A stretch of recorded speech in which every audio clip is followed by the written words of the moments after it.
सभापति हाँ 5 बजे टाइम बता Sir, it's a topic which everyone has taken very utmost interest, and I suggest that if we can discuss at least 1 more hour to extend the house sitting. If that's the sense of the house, we can continue.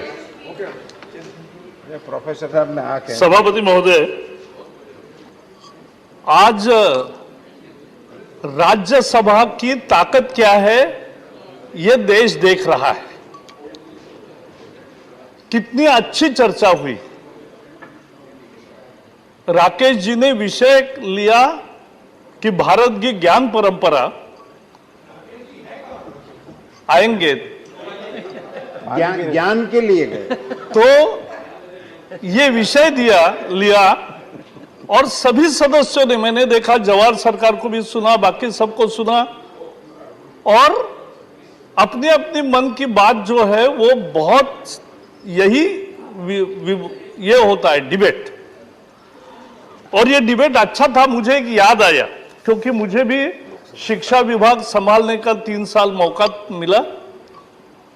तो एक दिन हम review ले रहे थे तो 11वीं 12वीं, तो 12वीं में कुछ विषय बहुत होते हैं चॉइस के लिए, लेकिन कुछ विषय बहुत कम ऑप्ट करते हैं स्टूडेंट्स। तो अधिकारियों ने कहा कि भाई एक केटीपीआई विषय है, उसमें कम स्टूडेंट्स आ रहे हैं। मैंने कहा कि ये अधिकारी लोग सारे शॉर्ट फॉर्म में क्यों बोलते हैं, मुझे कभी पता नहीं चलता, वो किसी को समझता नहीं। तो वो that was knowledge, tradition and practices of India, KTPI, वो knowledge, tradition, practices of India. तो मुझे एकदम लगा कि मुझे देखना है। मैंने कहा मुझे किताब भेजो पहले। तो मैंने देखा किताब इतना अच्छा था कि भारत की सही पहचान अगर चाहिए तो उसमें Indian chemistry, Indian metallurgy, Indian astronomy, अंतरिक्ष विज्ञान, Indian architecture, Indian trade, Indian arts, Indian maths, Indian medicine और इंडियन बहुत सारे एस्पेक्ट्स, एग्रीकल्चर। तो ये हमारी ज्ञान परंपरा का एक बहुत ही अच्छा किताब है। तो मैंने फिर स्टूडेंट से, स्कूल से बात किया तो वो मैंने जब पुस्तक देखे तो 11वीं का पुस्तक लगभग 500 पेज का था और 12वीं का किताब 500 पेज का था। तो बहुत अच्छा किताब तैयार किया है। यानी मैं तो सरकार जी, ये केटीपीआई का किताब जो है वो सभी सदस्यों को देना चाहिए क्योंकि बहुत अच्छा है। और ये देने के बाद आपको समझेगा कि ये भारत की पहचान है। हमारी आज की शिक्षा पद्धति में जो मैकॉले का शिक्षा पद्धति कैसे आई बताया अनेक वक्ताओं ने, तो उसमें यह मुद्दा आया कि हम अपनी पहचान खो गए। तो मैंने फिर एनसीईआरटी के साथ बैठक की और जो 15 लोगों का एक अच्छा बहुत संपादक मंडल था जिन्होंने ओरिजिनल किताब तैयार किया, उनके सलाह से मैंने कहा ये 500 पेज का किताब, मैं 11वीं का स्टूडेंट हूं तो नहीं पढ़ूंगा 100 मार्क के लिए। तो इसी का सारा इसेंस लेकर, लेकिन कुछ डिटेल्स निकाल के, लेकिन सारा इसेंस, एक भारत की पहचान हो तो 200 पेज का किताब बनाइए। तो बनाया, वो भी तैयार है, 11वीं का भी, 12वीं का भी।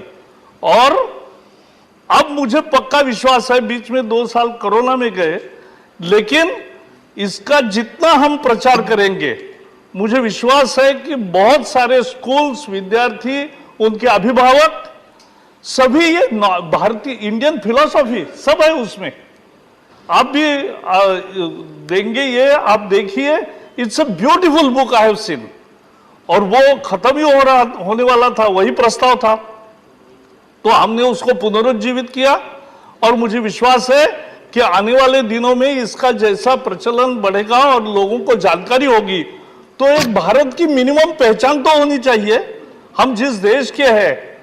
यानी अगर आर्यभट्ट का वहां जो शोध के लिए जो सर्न की लेबोरेटरी है यूरोप में, तो वहां अगर उनका नाम लिखा है और उनके एक अलग शिलालेख बनाया है तो यह अपनी भारत का गौरव है, लेकिन हमें ही मालूम नहीं। तो ये हमें जानने का एक बड़ा अवसर इसमें है। और भारत के ज्ञान परंपरा की विशेषता क्या है?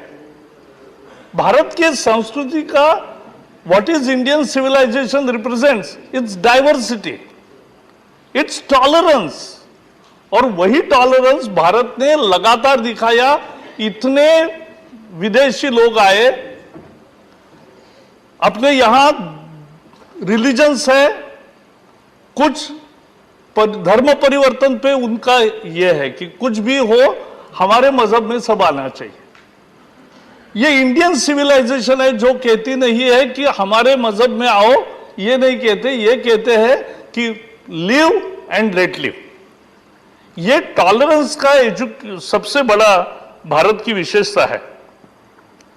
अभी चर्चा हुई तो उसमें क्या है, खंडन मंडन ये ज्ञान परंपरा का मूल हिस्सा है। आस्तिक नास्तिक ये भी सबको मंजूर है।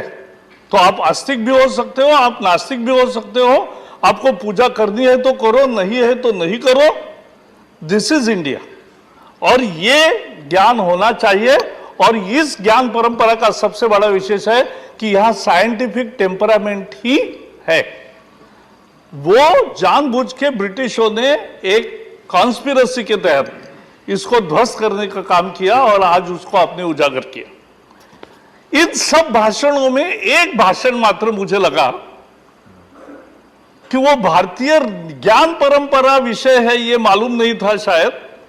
हमारे मित्र संजय सिंह ने भाषण दिया आज की राजनीति में और कश्मीर पर बोले, तो कुछ सच्चाई तो बताने की जरूरत भी है, क्योंकि लोगों को एक ही संदेश जाना अच्छा नहीं है।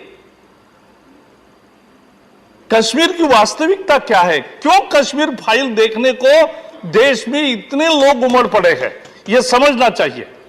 और संजय सिंह ने भी कहा कि दूरदर्शन पे दिखाओ, यूट्यूब पे डालो, भारत के हर नागरिक को देखना चाहिए। अरे अगर हर नागरिक को देखना चाहिए तो दिल्ली में टैक्स फ्री क्यों नहीं करते, यही लोग सवाल पूछ रहे हैं। क्योंकि एक आपको टैक्स फ्री करना था, वो नहीं कर रहे, लेकिन सब देखे ये कह रहे हैं। और ये अजीब पार्टी है, अजीब लोग हैं। राम का मंदिर यहां खड़ा किया, वहां राम मंदिर का विरोध करते। अयोध्या के लिए ट्रेन ले जाते हैं सीनियर सिटीजन्स को, but that is what he did. But still I have right to say what was said in the house. खंडन और ये और मूल कश्मीर का मुद्दा क्या है, ज्यादा मैं इस पे नहीं बोलना चाहता हूं। मैंने तो ज्ञान परंपरा की बात की, केटीपीआई की जानकारी दी,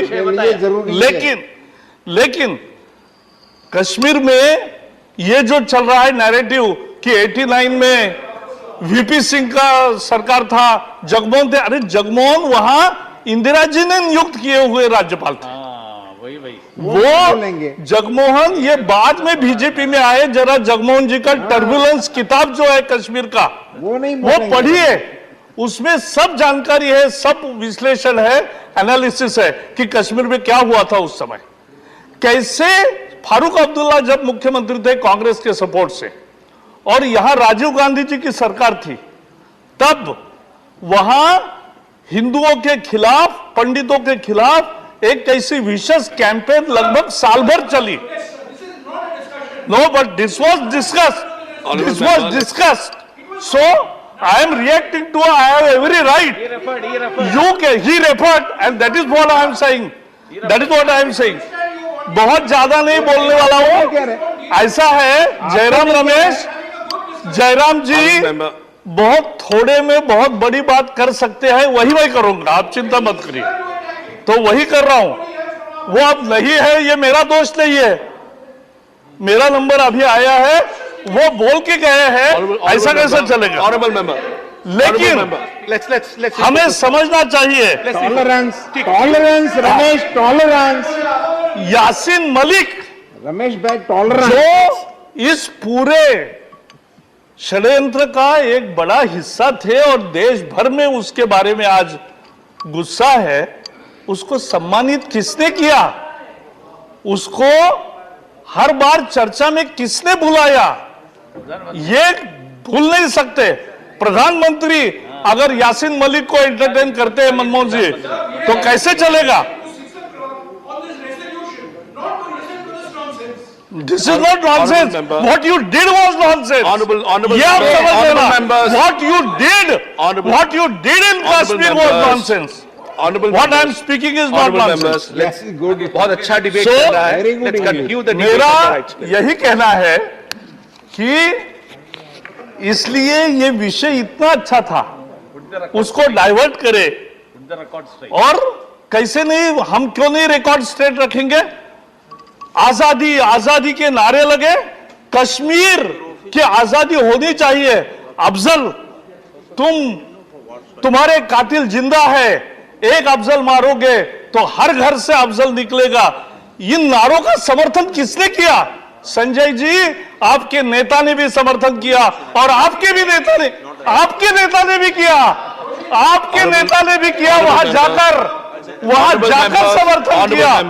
और मैं ये बताना चाहता हूं, समाप्त कर रहा हूं सर, 1 मिनट में समाप्त करूंगा। Honorable members, एक let's minute. just refocus back. आपके नेता Let's ने भी refocus किया back.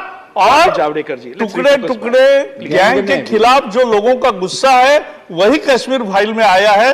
कश्मीर फाइल का विषय उन्होंने निकाला, इसलिए मैं रिएक्ट कर रहा इतना हूं। बोलना और एक है कि ये 24 घंटे केवल राजनीतिक जो सोचते हैं, उन्होंने खुद कहा कि मैं अनार्किस्ट हूं। तो जो खुद को ही अनार्किस्ट कहते हैं, वो आज हमें सबक सिखा रहे देशभक्ति का। हद हो गई। और इसलिए विषय पर कोई भी चर्चा हो, जवाहर सरकार जी ने बोला, इला गोयल ने बोला, बाकी सब हमारे सदस्यों ने बोला, हमें आदर है, क्योंकि यही चर्चा होती है, यही मत अलग अलग राय आती है। लेकिन विषय छोड़ के हर बार केवल राजनीति करोगे तो राजनीति का जवाब राजनीति से ही मिलेगा। यह आपको समझना चाहिए।